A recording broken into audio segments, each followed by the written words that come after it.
नमस्कार। राग बिहारी में आपका स्वागत है। मैं हूं पंकज कुमार। इस खास पेशकश में हम चर्चा करेंगे कि आखिरकार राहुल गांधी इन दिनों लगातार बिहार की यात्रा कर रहे हैं, तो उसके पीछे उनका मकसद क्या है। दरअसल वो दलितों को साधना चाहते हैं, ये सबको पता है। प्रायोजक हैं cancer healer centre, a new beginning. मुसलमान को साधने का प्रयास उनका बहुत हद तक कामयाब हुआ है, लेकिन क्या बिहार पहुंचकर वो दलित को साध पाएंगे? बड़ा सवाल इसलिए भी उठता है कि इससे पिछली बार जब 18 जनवरी को वो पहुंचे थे, तो दरअसल उनका मकसद ये था कि भीमराव अंबेडकर साहब द्वारा जो संविधान का निर्माण किया गया, बनाया गया, उसको कैसे मोदी युग में बचाया जाए। और दरअसल बार बार अपने चुनावी कैंपेन में उन्होंने संविधान को दिखाया भी और कहा कि संविधान बचाने की लड़ाई वो लड़ रहे हैं। और जब फिर दूसरी बार पहुंचे तो इस बार भी एक दलित नेता की 130वीं जयंती पर पहुंचे थे। जी हां, जगलाल चौधरी जी की 123वीं जयंती पर पहुंचे थे। लेकिन आपको बता दें कि इस जयंती पर वो कई सारी ऐसी गलतियां कर गए जिसको लेकर के मीडिया में इसकी खूब चर्चा हुई। उन्होंने मीडिया का भी नाम लिया। उन्होंने कहा जिस तरीके से ब्यूरोक्रेसी जुडिशरी में दलित नहीं के बराबर हैं, उसी तरह मीडिया का भी हालत है। सवाल यह है कि राहुल गांधी को विपक्ष में यह सारा ख्याल क्यों आ रहा है? गंभीर सवाल यह है, क्योंकि जिनकी पार्टी ने 60 साल इस देश पर राज किया, उनकी पार्टी अब दलितों के सहारे क्या साधना चाहती है? क्या बिहार में कांग्रेस अपने आप को रिवाइव करना चाहती है? क्या बिहार में कांग्रेस की नजर मुसलमान के अलावा दलितों पर है? इन सारी बातों पर हम चर्चा करेंगे, क्योंकि हमारे साथ जुड़ रहे हैं राजनीतिक विश्लेषक डॉक्टर संजय। जी हां डॉक्टर संजय, आपका बहुत स्वागत है। मेरा सीधा सा सवाल आपसे है, राहुल गांधी पहुंचे दूसरी बार और इन दिनों बिहार की दूसरी यात्रा उन्होंने चंद दिनों में की है, और दोनों बार उनका मकसद था कि वो दलितों को साधे। इस बार वो 123वीं जयंती में गए थे, दलित समाज के जगलाल चौधरी जी के 123वीं जयंती पर पहुंचे थे, और साथ ही साथ ये कहा जाए तो महीने भर में उनका ये दूसरा दौरा था। अब हम आपसे सीधा सवाल ये पूछना चाहते हैं कि कहा यह जा रहा है राहुल गांधी आ रहे हैं, प्रियंका गांधी भी आती रहेंगी, क्या कांग्रेस में ये रणनीति बनी है कि मुसलमान तो सध चुका है, अब अगर दलित को साध लिया जाएगा तो कांग्रेस फिर से बिहार में अपने आप को रिवाइव कर सकती है? कैसे देख रहे हैं आप? नहीं, बिल्कुल साधना ही चाहिए, लेकिन राहुल गांधी जी केवल बिहार आकर के और किन्हीं के जयंती में शामिल होकर के दलितों को साध लेंगे, मुझे ऐसा नहीं लगता है। जिनकी जयंती में आए थे जगलाल चौधरी जी के, उनका पहले तो नाम ही भूल गए, वो जगत चौधरी बोल रहे थे। बाद में लोगों ने कहा कि नहीं नहीं भाई, ये जगत चौधरी नहीं है, ये जगलाल चौधरी है। तब उन्होंने कहा कि अच्छा जगलाल चौधरी हैं, जगलाल चौधरी नहीं होगा। उनके पुत्र को रोते हुए तस्वीरें आई सामने कि भाई उनको न मंच पर जगह मिली, न नीचे उनको कोई जगह मिली, न राहुल जी से मुलाकात हुई, न राहुल जी से बातें हुई। भाई जब उनके परिवार के लोग, जिनके पिता के जयंती में आप शामिल होने गए हैं, वो इस बात को लेकर के पीड़ित हैं, उन्होंने अपना दर्द बयां किया कि भाई मुझे मंच पर तो जगह मिली ही नहीं, नीचे मेरी पत्नी खड़ी रही, राहुल गांधी जी से मुझे मिलने नहीं दिया गया। रह गई बात की ठीक है, पासी समाज की संख्या है 1.5%, जो दलित का 19% जो सोशियो इकोनॉमिक सर्वे का जो है डेटा उसमें उनमें है, पहले उनको तो साध लीजिए। और कोई एक दिन में कोई नहीं साधता, साधने के लिए लगातार उनके बीच में काम करना होता है। निश्चित रूप से कांग्रेस के साथ कभी जगलाल चौधरी खड़े थे, डॉक्टर श्री कृष्ण सिंह के मंत्रिमंडल में जो 4 मंत्री थे उसमें जगलाल चौधरी भी थे, लेकिन उनकी नीतियां कभी आकार ले पाई क्या? वो शराबबंदी उन्होंने किया था 4 जिलों में। कांग्रेस इतने दिनों तक सत्ता में रही, बताते कि हाँ शराबबंदी उन्होंने की थी, जाति व्यवस्था के विरोध में थे।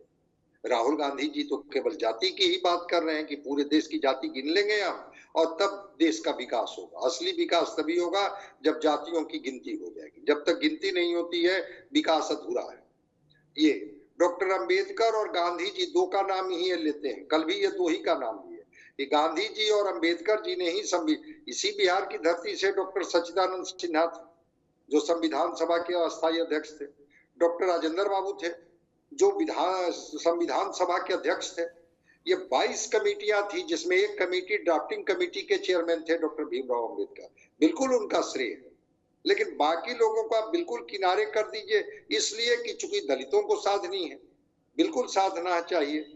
लेकिन दलितों के साधने के लिए कांग्रेस अपनी नीतियां तो गिनाएगी कि हमने दलितों के उत्थान के लिए, हमने दलितों को आगे बढ़ाने के लिए कौन कौन सी योजनाएं लाई और वो योजनाएं आकार ली।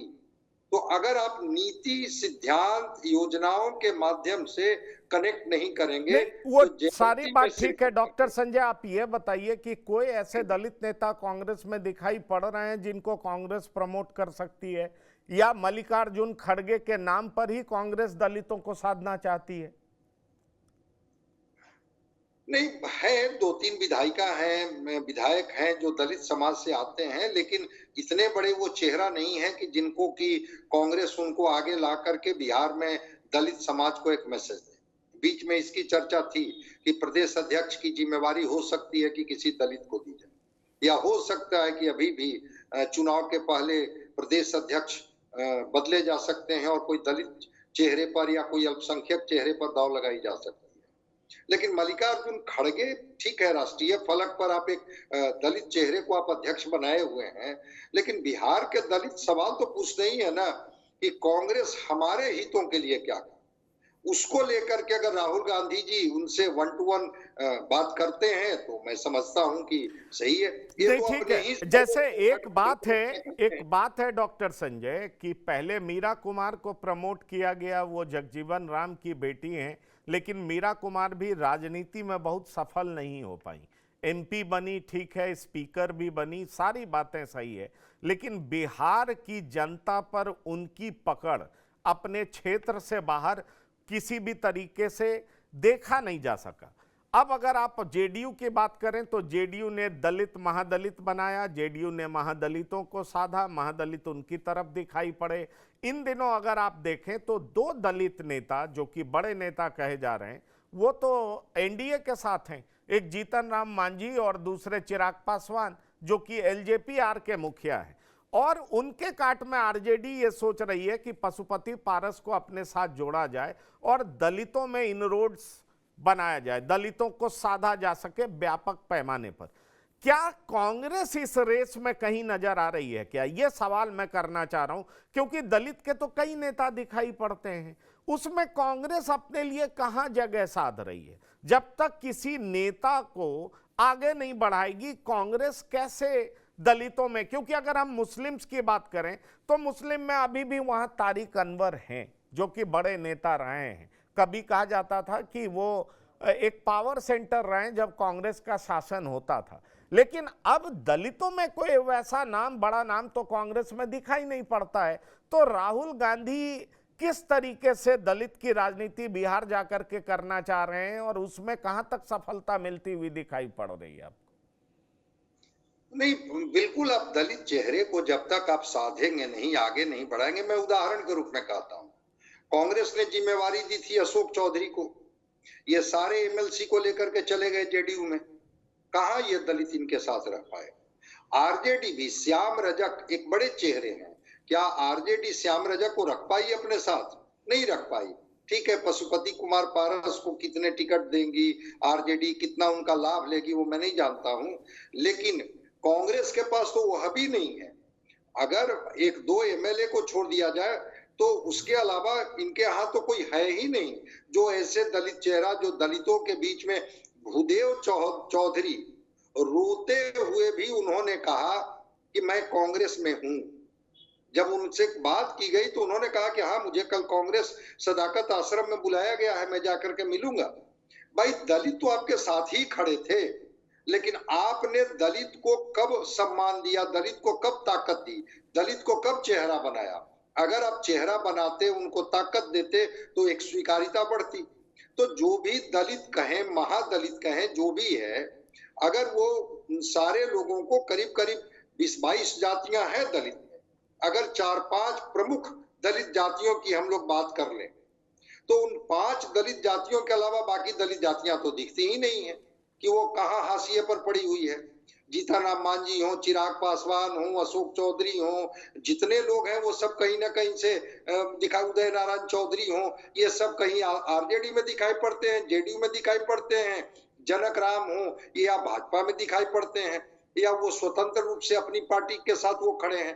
कांग्रेस के एक बड़े दलित चेहरा, 1-2, वह भी जो जानकारी मुझे मिली कि सुरेश पासी जी ने प्रोग्राम लिया था और उनके प्रोग्राम पर राहुल गांधी जी ने अपनी स्वीकृति दे दी थी कि हाँ ठीक है, मैं पटना में आऊंगा। लेकिन सोचिए कि कितने बड़े होमवर्क कर करके आए थे कि उनका नाम भी वो नहीं ले पा रहे थे। तो दलित समाज को साधने के लिए साध सकते हैं, क्यों नहीं साध सकते हैं, लेकिन उनके हितों के लिए केवल अंबेडकर और वो लाल किताब दिखा करके कि हम ही संविधान के असली रक्षक हैं, मुझे नहीं लगता है कि दलितों को साधा जा सकता है। जब तक कि कोई बड़े दलित चेहरा को आप जिम्मेवारी नहीं देते हैं, उन पर भरोसा नहीं करते हैं, तो दलितों को साधने के लिए 38 जिले हैं बिहार के। ये बता दे तो कि जो पार्टी अभी तक प्रदेश का संगठन नहीं बना पाई है, 38 जिला में कितने जिला में ये दूसरे की गिनती करवाते हैं, पहले अपने बता दें कि 38 जिला में कितने इनके दलित अध्यक्ष हैं, दलितों के बीच में इनका क्या काम रहा है, तब तो आप दूसरे पर आरोप लगाएंगे। तो ठीक है, दलित को साधना बुरी बात नहीं है, दलित तो कांग्रेस के साथ खड़े ही थे। 1937 में श्रीबाबू के मंत्रिमंडल में जगलाल चौधरी जी थे, लेकिन आज दलित कांग्रेस में कहां खड़े हैं, ये भी सवाल कांग्रेस पर है और इसका जवाब तो कांग्रेस को ही देनी होगी कि किस दलित चेहरे के भरोसे बिहार में दलितों को साध पाएंगे, जो उनका 19% 20% वोट की बात की जाए। नहीं, मैं वही आपसे जानना चाह रहा था कि अन्य पार्टियों के पास तो योजना है, जैसे प्रशांत किशोर कहते हैं कि 3% दलित बच्चे ही 12वीं पास कर पाते हैं और उनका यह भी कहना है और उनका वादा है कि सरकार बनने पर 50% अंकों के साथ 10वीं पास करने वाले दलित समाज के बच्चों को आगे की पढ़ाई के लिए 2000 रुपये प्रति माह छात्रवृत्ति दी जाएगी। साथ ही साथ अभियान चलाकर 3 साल में 100% भूमिहीन दलित परिवारों को 3 डिसमिल जमीन दी जाएगी। दलितों को खेती से जोड़ने के लिए सरकारी जमीन लीज पर दी जाएगी। ये सारे कार्यक्रम हैं। कांग्रेस क्या इसी तरह का इंटेलेक्चुअल डिस्कोर्स करके, जयंती मना करके दलितों को साध लेगी क्या? संविधान दिखा करके दलितों को साध लेगी क्या? मैं ये सवाल आपसे करना चाह रहा हूं, क्योंकि देखिए एनडीए में जीतन राम मांझी हैं, चिराग पासवान हैं, दोनों फाइटर नेता हैं, दोनों का अपना वजूद है, दोनों की कम से कम जाति उनका कोर वोट बैंक है। लेकिन कांग्रेस अगर चाह रही है तो किसके भरोसे? कोई लोकल नेता तो आपने नर्चर किया नहीं है। आप केवल जयंती मना लीजिए या फिर संविधान बचाओ की बात कर लीजिए, वहां पर जाकर के मीटिंग कर लीजिए और अंत में पता चलता है कि आपको लालू प्रसाद जी के साथ ही जाना है। आज घोषणा भी हो गई कि मुख्यमंत्री के उम्मीदवार चेहरा जो है तेजस्वी यादव भी होंगे। तो आखिरकार बिहार को लेकर के कांग्रेस में चल क्या रहा है, यह बहुत साफ दिखाई भी नहीं पड़ रहा है। ऐसा लग रहा है कि कांग्रेस का शीर्ष नेतृत्व तो कंफ्यूज्ड है। हाँ, बिल्कुल आपने सही कहा कि एक डायरेक्शन तो स्पष्ट होनी चाहिए, कोई ब्लूप्रिंट तो होनी चाहिए कि आप दलितों के हितों में कौन सा निर्णय लेने जा रहे हैं। बिल्कुल प्रशांत किशोर जी की चर्चा की, उन्होंने एक नैरेटिव उन्होंने अभी से बनाना शुरू किया। दलित अध्यक्ष उन्होंने बना रखा है कि हमारा जो अध्यक्ष है वो दलित है। एक बात वो कह रहे हैं कि उनके शिक्षा को लेकर के, उनके रोजी रोटी को लेकर के, उनकी खेती बाड़ी को लेकर के एक ब्लूप्रिंट उन्होंने दिया। कांग्रेस कोई ऐसी बात तो पहले करे कि उनके पास उन दलितों को साधने के लिए ब्लूप्रिंट क्या है। दूसरी तरफ अगर दलित कहीं खड़े हैं तो या तो वो आरजेडी के साथ खड़े हैं, जो दलित के वैसे रिकॉग्नाइज चेहरा, मीरा कुमार को अगर छोड़ दिया जाए तो, या वो खड़े हैं एनडीए में, वो बीजेपी में दिखे, या फिर सीपीआईएमएल भी दलित की राजनीति कर रही है। बिल्कुल बिल्कुल, सीपीआईएमएल तो पूरी तरह से करती है। सीपीआईएमएल के साथ, सीपीआई के साथ, सीपीएम के साथ, वहां आपको दलित मिल जाएंगे। लेकिन कांग्रेस में 2, 3, 4, 5 बड़े दलित चेहरे जिनके आधार पर कांग्रेस कहे कि भाई आप तो दलितों के बीच में जाइए, काम कीजिए, अलग अलग समाज के लोग हैं। मैं तो कहा ना कि 4-5 प्रमुख जो दलित जातियां जो डोमिनेट करती है, जो रिफ्लेक्ट करती है सोसाइटी में, प्रभावित करती हैं, उन 5 जातियों के 5 नेता ये खोज ले पहले कि हमारा रविदास जाति का कौन नेता होगा, पासी समाज का हमारा कौन नेता होगा, हमारा नेता कौन होगा, ये रजक समाज से, उसमें ये खोज लें कि हम कौन हमारा नेता मांझी समाज से होगा। तो अलग अलग दलित जातियां जो डोमिनेट करती है बिहार में, पहले वो ठीक है, दशरथ मांझी के बेटे को इन्होंने अपने यहाँ शामिल करा दिया, एक मैसेजिंग है। जगलाल चौधरी जी के जयंती के बहाने ये आ जाते हैं, एक अच्छा मैसेजिंग है। लेकिन जो दलित जातियां हैं उनमें अगर 2-2, 3-3 भी ऐसे प्रोमिनेंट चेहरे, जिन प्रोमिनेंट चेहरे पर कांग्रेस अगर दांव लगाती है और वो भरोसा दिलाती है कि आपके हिस्से में मैं ये दूंगा अगर आपकी ताकत हमें मिलती है। बिल्कुल अल्पसंख्यक मुखातिब हुए हैं कांग्रेस से, इस सच्चाई से कौन इनकार कर सकता है। दलित भी इनसे जुड़ सकते हैं, लेकिन वो मीरा कुमार उम्र के जिस पड़ाव पर हैं, स्वास्थ्य कारणों से वो तो चुनाव भी नहीं लड़ती हैं, तो वो कितना प्रभावित कर पाएंगी मुझे नहीं पता है। लेकिन बाकी वैसे एनर्जेटिक, डायनेमिक, जिसका कि सोसाइटी में पेनिट्रेशन हो, प्रभाव डाल सके, वैसे दलित चेहरा अभी बिहार में इनके पास नहीं है। अब राहुल गांधी जी कोई नए दलित चेहरे को खोजते हैं, जिम्मेवारी देते हैं, तो निश्चित रूप से इसके प्रभाव होंगे और दलित इनसे जुड़ेंगे। लेकिन क्या आरजेडी वाकोभर देगी इसके लिए? क्या लेफ्ट पार्टियां जो सीपीआई-एमएल, सीपीआई, सीपीएम इनको देगी इस तरह का वाकोभर कि उनके जो बड़े कद्दावर चेहरे हैं दलित समाज, वो इधर मुखातिब हो जाएंगे? चलिए, ये बड़ा सवाल है और इसीलिए मैं कह रहा था कि जेडीयू में भी रत्नेश सदा हैं, आप देख लीजिए हजारी जी हैं, ऐसे नेता हैं। सवाल ये है कि कांग्रेस में ऐसे कौन जमीनी नेता हैं जो दलित पॉलिटिक्स को बिहार में आगे बढ़ा सकते हैं। राहुल गांधी 19 दिनों में दूसरा दौरा कराए, लेकिन केवल सवाल ये उठता है कि जयंती मना करके और साथ ही साथ संविधान बचाओ की बात करके क्या वो दलितों में जगह बना पाएंगे, सेंधमारी कर पाएंगे? क्योंकि ये अब किसी से छिपा नहीं हुआ है कि कांग्रेस दलित और मुस्लिम पॉलिटिक्स को आगे बढ़ाना चाहती है। पर बिहार में क्या कांग्रेस के पास ऐसा नेतृत्व है जो कांग्रेस के शीर्ष नेतृत्व के सोच को आगे बढ़ा पाए? ये गंभीर सवाल है। राग बिहारी में डॉक्टर संजय शिरकत करने के लिए बहुत बहुत धन्यवाद और शुक्रिया। अब अगले कार्यक्रम में मिलेंगे, इसलिए राग बिहारी में हमसे रूबरू होने के लिए बहुत बहुत धन्यवाद और शुक्रिया। तो राग बिहारी में इतना ही। ताज़ा तरीन खबरों के लिए आप लगातार देखते रहिए TV9। धन्यवाद, नमस्कार।